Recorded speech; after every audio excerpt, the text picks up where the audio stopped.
जय हिंद। तो हम अभी पढ़ रहे थे यूनिट्स ऑफ मेजरमेंट, फिजिक्स का क्लास 11 का दूसरा चैप्टर था। ठीक है, तो पिछले लेक्चर में हम लोगों ने यूनिट्स ऑफ मेजरमेंट को शुरू किया था।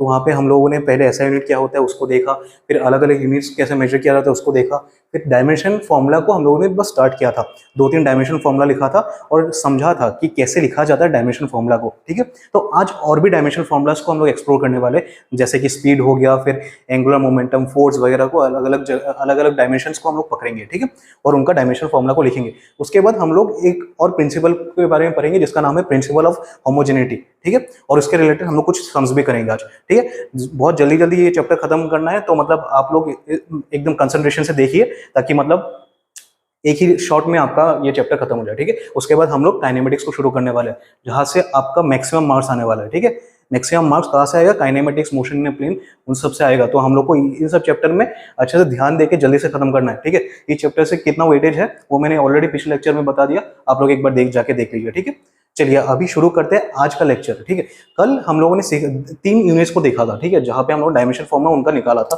पहला था एरिया का, आपको लोगों को अगर याद है तो एरिया का मैंने डायमेंशन फॉर्मूला क्या लिखा था? m0 l² t0, right? क्योंकि एरिया का ऐसा यूनिट क्या होता है? Metre square. एरिया का यूनिट क्या होता है? Metre square. से मीटर है मतलब लेंथ है, लेंथ का स्क्वायर हो गया, राइट? मीटर स्क्वायर है तो लेंथ का स्क्वायर, राइट? मास यहाँ पे 0 है, l यहाँ पे 2 है, t यहाँ पे 0 है। तो ये हम लोगों ने सीखा था कल, राइट? तो आज हम लोग और भी नए नए यूनिट्स को सीखने वाले हैं। चलिए कल का एक बार क्लास को रिकॉल कर लेते हैं। वॉल्यूम का क्या था? सेम था, m0 l³ t0, राइट?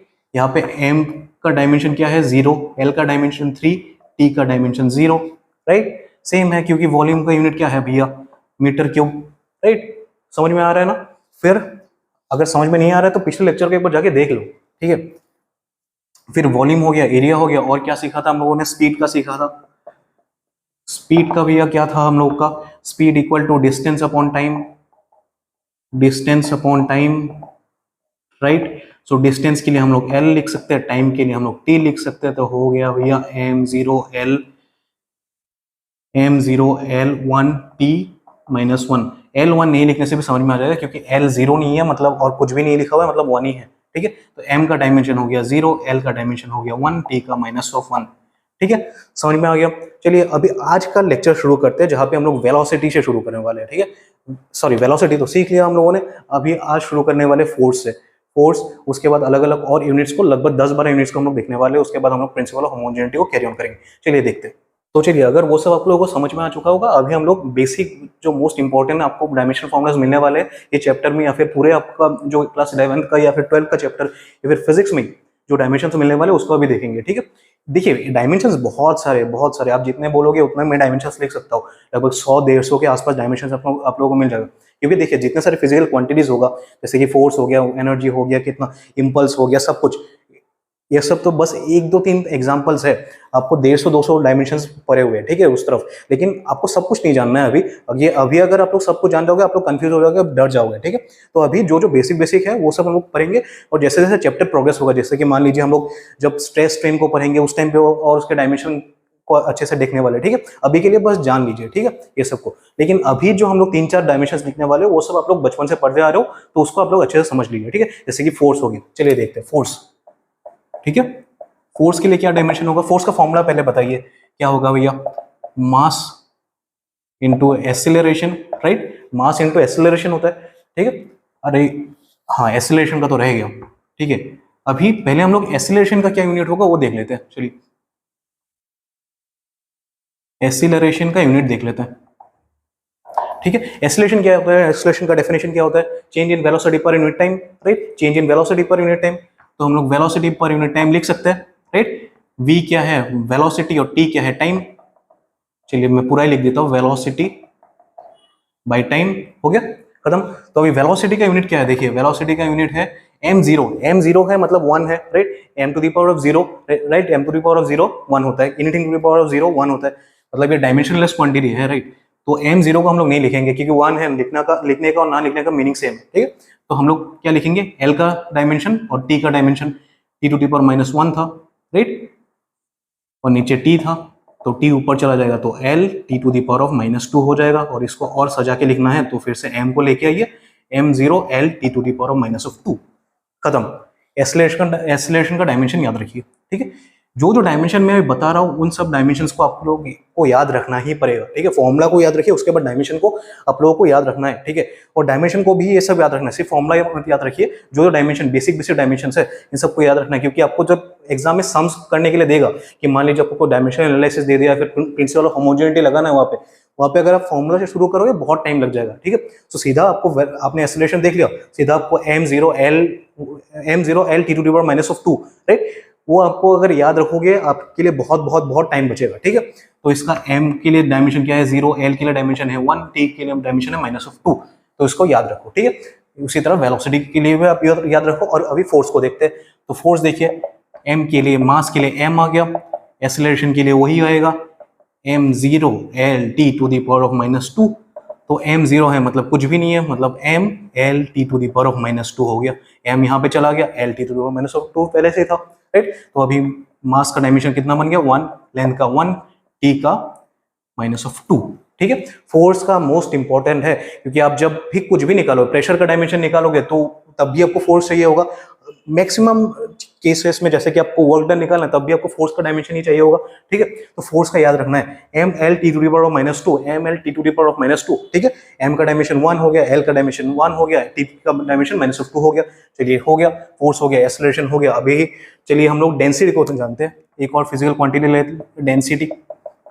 भाई हम लोग को बचपन से इसका डेफिनेशन पता है, डेंसिटी का डेफिनेशन क्या होता है, मास पर यूनिट वॉल्यूम, राइट। तो मास के लिए डायमेंशन फॉर्मूला लिखिए, m हो गया। वॉल्यूम के लिए लिखिए फिर से, वॉल्यूम के लिए कितना हो जाएगा भैया l3, राइट।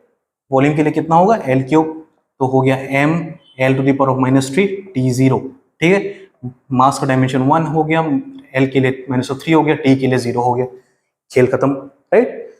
तो यहाँ पे हो गया फोर्स का, यहाँ पे हो गया सॉरी एक्सेलरेशन का, फिर फोर्स का, यहाँ पे डेंसिटी का, ठीक है। अभी एक और डायमेंशन को देखते हैं, चलिए एक और डायमेंशन जो आप लोग बचपन से पढ़ते आ रहे हो वो है वर्क डन, ठीक है, या फिर वर्क कह लीजिए, वर्क डन ही कह लीजिए, कुछ भी, ठीक है।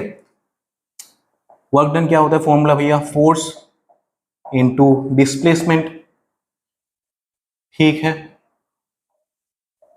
ठीक है, समझ में आ रहा है, फोर्स इनटू डिस्प्लेसमेंट। मैंने अभी बोला है कि फोर्स का आपको याद रखना है, फोर्स का क्या है ml t⁻², बहुत सिंपल है, आप एक दो बार लिख लेंगे पेपर में, खुद से हाथ से लिखोगे तो याद रहेगा, ठीक है। क्लास 11 में पहुंच चुके हो आप लोग। अभी अगर आप पेन पेपर लेके वीडियो के सामने, या फिर टीचर जो भी क्लास में लेक्चर दे रहा है पेन पेपर लेके सामने लेके अगर खुद नहीं लिखोगे तो सब हो जाएगा, ठीक है।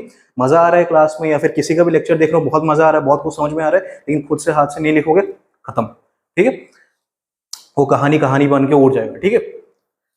तो फोर्स का यूनिट हो गया, सॉरी फोर्स का डायमेंशन हो गया, डिस्प्लेसमेंट का डायमेंशन क्या होगा, डिस्प्लेसमेंट मतलब क्या, डिस्टेंस मतलब लेंथ, तो हो गया आपका, तो हो गया ml² t⁻², मास का 0, सॉरी मास का 1 हो गया, और लेंथ के लिए 2 हो गया, टाइम के लिए -2 हो गया, ठीक है। मास का डायमेंशन 1, l के लिए 2 और t के लिए -2, समझ में आ गया। तो वर्क डन आपका निकल गया, वर्क डन के लिए ml² t⁻², ml² t⁻², उसका डायमेंशन होता है।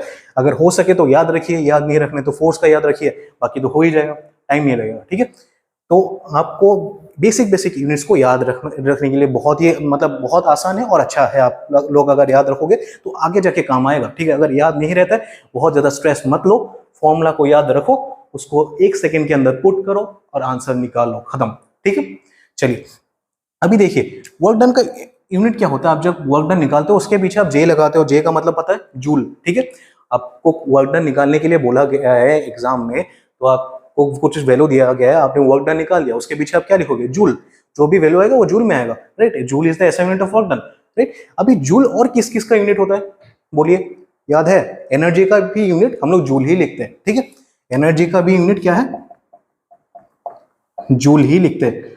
तो अभी थोड़ा दिमाग लगाओ और बोलो कि एनर्जी का डायमेंशन क्या होगा, एक बार ट्राई करो, वीडियो पॉज करके एक बार ट्राई करो क्या होगा, ठीक है। थोड़ा सोचो, यहाँ पे थोड़ा इंटेलिजेंट बनो, इतना ज्यादा मतलब आपको हर चीज को लिखना नहीं है, इंटेलिजेंट बन के हम लोग क्या लिख सकते हैं कि देखो ये भी जूल है, ये भी जूल है, मतलब सिंपल है, इसका यूनिट अगर सेम है, इसका भी यूनिट अगर सेम है तो डायमेंशन सेम होगा, ठीक है। डायमेंशन सेम है तो लगा दो डायमेंशन, ml²T⁻⁻², खत्म।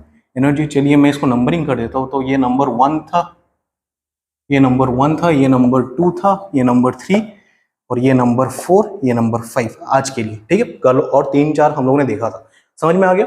तो एनर्जी के लिए देखिए, एनर्जी का यूनिट और वर्क डन का यूनिट सेम है, जूल जूल है। तो हम लोगों ने बस ये वर्क डन के लिए जो निकाला था वही उसी डायमेंशन को हम लोगों ने यूज किया, ठीक है। अभी मैं आप लोगों को पूछता हूँ कि आप लोग अभी लिखिए पोटेंशियल एनर्जी का डायमेंशन, ठीक है। पोटेंशियल एनर्जी का डायमेंशन यहाँ पे मैं लिखता हूँ, पोटेंशियल एनर्जी पीई करके लिख रहा हूँ मैं। पोटेंशियल एनर्जी का डायमेंशन लिखिए, कुछ नहीं जानना है आपको, बस mgh इसका फॉर्मूला है, लिखिए, ठीक है। अगर आप लिख रहे हो, कैलकुलेट कर रहे हो, मत कीजिए, मैं बता रहा हूं आपको, ठीक है। देखिए एनर्जी ये टोटल एनर्जी है, मान लीजिए टोटल एनर्जी है, तो एनर्जी, पोटेंशियल एनर्जी या फिर काइनेटिक एनर्जी थोड़ी ना कोई अलग अलग होता है। एनर्जी एनर्जी होता है भैया, ठीक है। एनर्जी तो एनर्जी ही होगा ना, उसका डायमेंशन, उसका ऐसा यूनिट हमेशा जूल ही होगा, उसका डायमेंशन हमेशा सेम ही होगा। तो आपको हर जगह पे कैलकुलेट नहीं करना। वर्क डन का पता है तो एनर्जी में ठोक दो, एनर्जी का पता है तो पोटेंशियल एनर्जी में और काइनेटिक एनर्जी में सेम ही होगा, ठीक है। पोटेंशियल एनर्जी का यूनिट क्या होगा अभी, सॉरी डायमेंशन क्या होगा, ml²T⁻⁻², राइट, ये तो था ml²T⁻⁻², ठीक है। आपको ये नंबर 6 हो गया और नंबर 7 कर दीजिए, काइनेटिक एनर्जी का हाफ ऑफ mv², तो ml²T⁻⁻², फिर से आ गया, ठीक है। तो देखिए विद इन 4-5 मिनट के अंदर अंदर आप लोग 10 यूनिट ऑलमोस्ट सीख चुके हो, ठीक है। तो अभी आगे और कुछ यूनिट्स हम लोग सीखेंगे जो आप लोग के लिए बहुत ज्यादा कॉमन नहीं है, लेकिन मतलब आप लोग क्लास 11 में पढ़ोगे, ठीक है। और आपको इस चैप्टर से क्वेश्चन भी पूछा जाएगा, ठीक है। एग्जामिनर ये नहीं देखेगा कि आपको वो क्वांटिटी पता है कि नहीं पता है, उसको क्वेश्चन थोपना है तो थोपेगा वो, ठीक है। तो उसको और 5-6 हम लोग यूनिट्स देखने वाले, बहुत सिंपल सिंपल है, मैं अभी आप लोगों को समझा देता हूँ, ठीक है। चलिए आगे आने वाला स्टेट में उस सब चीजों को हम लोग देखते हैं। चलिए अभी हम लोग अगला जो यूनिट है हम लोग उसको समझते हैं, ठीक है। अगला डायमेंशन को समझेंगे। अभी अगला डायमेंशन क्या लिखेंगे, किसका लिखेंगे हम लोग, इम्पल्स का, ठीक है, इम्पल्स का, ठीक है। अभी जो जितने भी हम लोग डायमेंशन लिखने वाले हैं, ठीक है, वो सब आप लोगों के एग्जाम्स प्रोस्पेक्टिव से अगर देखोगे तो बहुत ज्यादा इंपॉर्टेंट है। लेकिन क्योंकि हम लोग अभी तक उसको डिफाइन नहीं किया हुआ है, ठीक है, तो आने वाले चैप्टर्स में हम लोग उसको डिफाइन करेंगे, तभी और अच्छे से समझेंगे। और इसके इम्पल्स के ऊपर भी सम्स करेंगे, अलग अलग यूनिट जो हम लोग पढ़ेंगे उसके ऊपर बहुत ज्यादा सम्स करेंगे।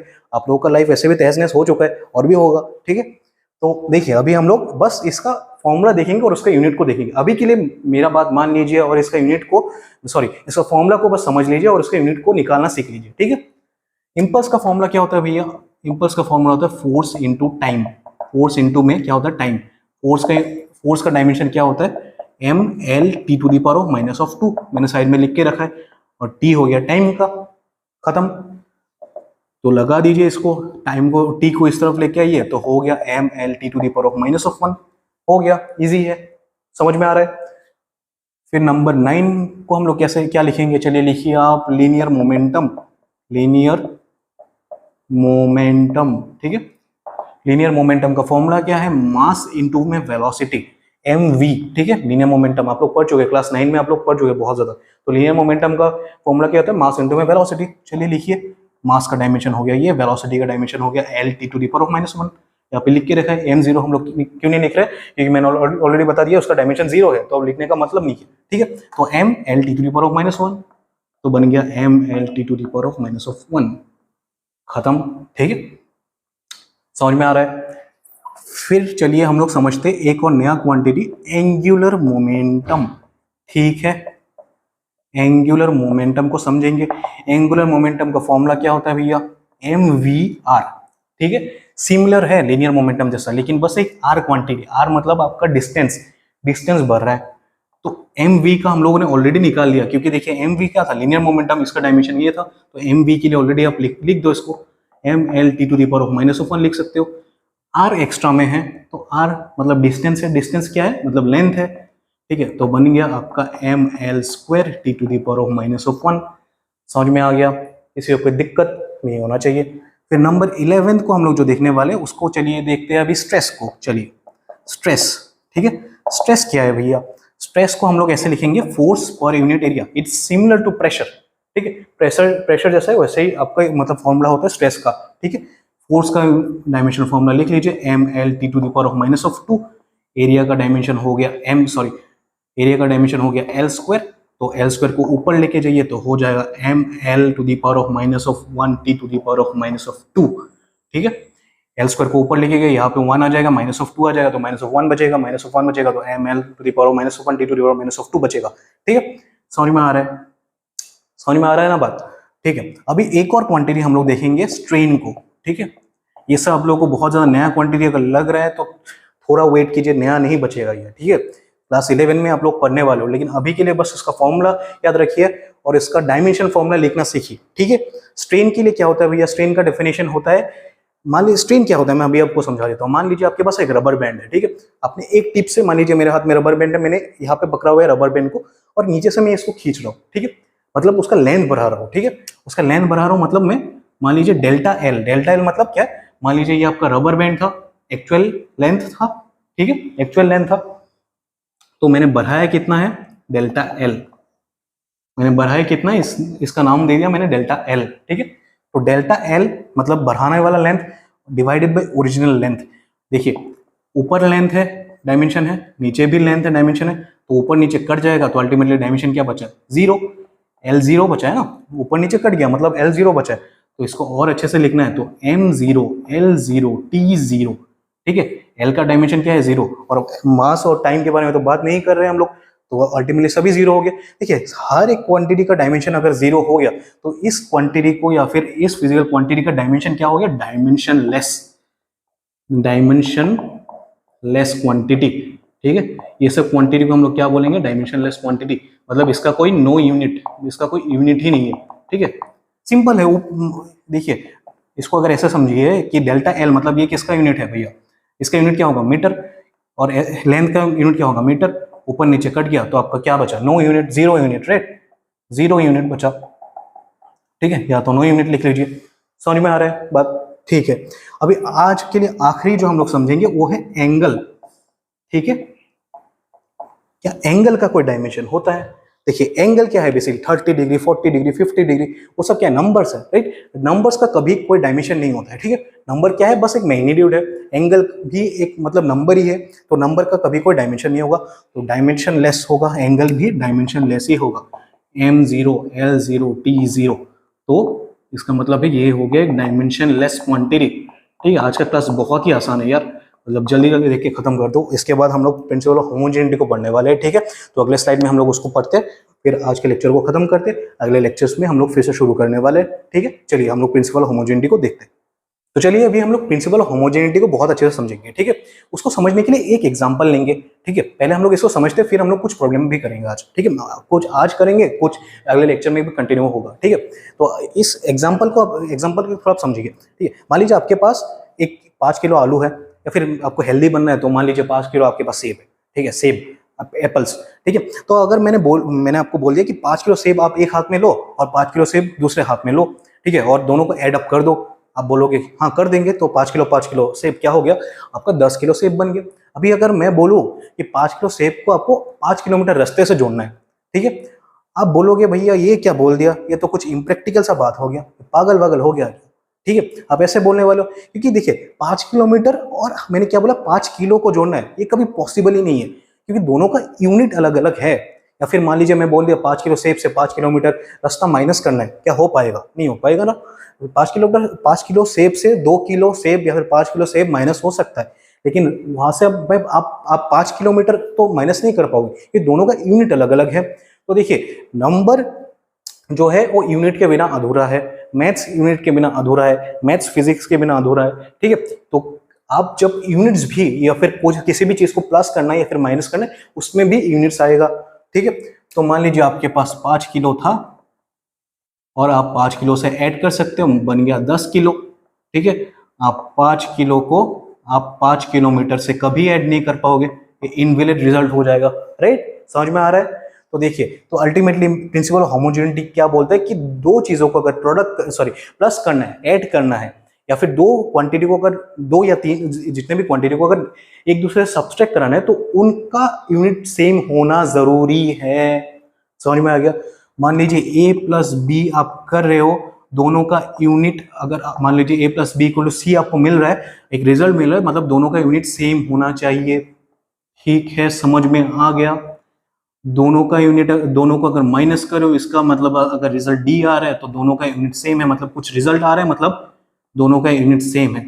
अगर रिजल्ट ही नहीं आ रहा है मतलब आपका यूनिट सेम नहीं है। समझ में आ रहा है बात? ठीक है। प्रिंसिपल होमोजेनिटी क्या बोलता है? प्रिंसिपल होमोजेनिटी बोलता है कि दो क्वांटिटी को अगर हम लोग को ऐड करना है या फिर सब्सट्रैक्ट करना है तो दोनों का यूनिट सेम होना जरूरी है। ठीक है। लेकिन दो क्वांटिटी को डिवाइड करना है या फिर मल्टीप्लाई करना है देन फर्क नहीं पड़ता आपको, क्योंकि हम लोग ऑलरेडी कर चुके हैं। मीटर पर सेकेंड हम लोग लिखते हैं, ठीक है, हम लोग लिखते हैं मीटर पर सेकेंड स्क्वायर, कुछ भी लिख सकते हैं हम लोग। ठीक है, कि मान लो ये डिस्टेंस का यूनिट हो गया, ये सेकेंड क्या हो गया, टाइम का यूनिट। लेकिन मीटर प्लस ऑफ सेकेंड हम लोग नहीं लिख सकते। समझ गए? समझ गए बात? प्रिंसिपल होमोजेनिटी क्या बोलता है? हो गया। अभी एक दो प्रॉब्लम्स हम लोग करेंगे जिसके बाद आप लोगों को कंसेप्ट और क्लियर होगा। आज के लेक्चर में बस और दो प्रॉब्लम्स करेंगे, फिर आप लोगों को छोड़ देंगे। अगले लेक्चर में हम लोग कुछ और प्रॉब्लम्स करेंगे, फिर आने वाले क्लासेस में हम लोग डायमेंशन एनालिसिस को और डेप्थ में जानेंगे, फिर हम लोग पूरा बहुत एरेज करेंगे, ये चैप्टर को बंद करेंगे, फिर जाएंगे दूसरे चैप्टर में। ठीक है, काइनेमेटिक्स को शुरू करने वाले। चलिए एक प्रॉब्लम लेते हैं हम लोग अभी। एक प्रॉब्लम क्या लेते हैं, चलिए क्वेश्चन में बोल देता हूं। और देखिए इस साइड में जो यूनिट होगा, इसका जो यूनिट निकलेगा और इसका जो यूनिट निकलेगा सेम निकलेगा, राइट? क्योंकि 5 किलो माइनस ऑफ 2 किलो करो, कितना निकलेगा? 3 किलो। ठीक है, 3 किलोमीटर नहीं निकलेगा। तो LHS में जो यूनिट होगा वो वही यूनिट RHS में भी होगा। ठीक है, यूनिट सेम होना पड़ेगा तभी आप मतलब एक इक्वेशन लिख सकते हो। ठीक है, तो मान लीजिए मैंने आपको एक इक्वेशन लिख दिया कि V equal to 80 plus of B। ठीक है, मैं रैंडम एक इक्वेशन लिख रहा हूं। V क्या समझाता है भैया हम लोग को? V समझाता है हम लोग को वेलोसिटी। ठीक है, V क्या समझाता है हम लोग को? वेलोसिटी। ठीक है, और T है हम लोग का टाइम। ठीक है, और क्वेश्चन क्या है हम लोग का? मेन क्वेश्चन है फाइंड द डायमेंशंस ऑफ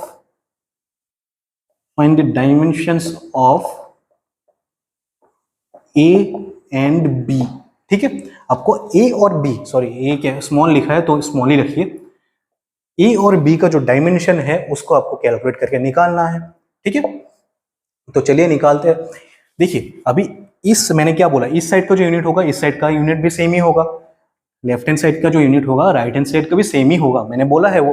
ठीक है, इसको और सिंपल तरीके से अगर आपको लिखना है, चलिए इसको ऐसा कर लेंगे, मुझे A plus B equal to V, 80 plus of B minus of V equal to 0 लिख सकते हैं। किसी को दिक्कत है लिखने में?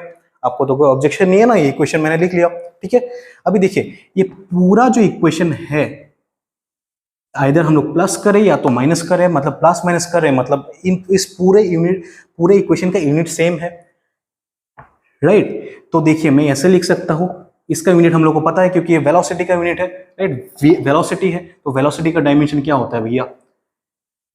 m0 Lt to the power of -1, हम लोग ऑलरेडी पढ़ चुके हैं। ठीक है, m0 Lt to the power of -1। ठीक है, m0 नहीं लिखना, चलो मत लिखो, Lt to the power of -1 हो गया। ठीक है, तो देखिए वेलोसिटी का अगर Lt to the power of -1 है, अगर इसके साथ मैंने b को प्रोडक्ट या फिर मतलब माइनस किया, सॉरी प्लस या फिर माइनस किया है, तो मतलब b का भी यूनिट सेम ही होना चाहिए। तो b will be directly equal to v। समझ में आ गया? देखिए मैंने माइनस किया है तो मैंने क्या बोला, होमोजेनिटी ऑफ प्रिंसिपल क्या बोलता है कि दो चीजों का अगर हम लोग प्लस करेंगे या फिर माइनस करेंगे तो दोनों का यूनिट सेम होना जरूरी है, तभी हम लोग प्लस या माइनस कर सकते हैं। तो इसका अगर वेलोसिटी का यूनिट सॉरी डायमेंशन ये है तो बी का डायमेंशन वेलोसिटी के इक्वल होगा। समझ में आ रहा है ना बात? राइट, समझ में आ रहा है तो बढ़िया, बी का फिर डायमेंशन हम लोग को मिल गया T to the power of -1, right? L T to the power of -1 हम लोग को डायमेंशन मिल गया बी का। चलिए अभी ए को बी के साथ इक्वेट कीजिए, ए टी को, ए टी साथ में है, right? A T equal to V, right?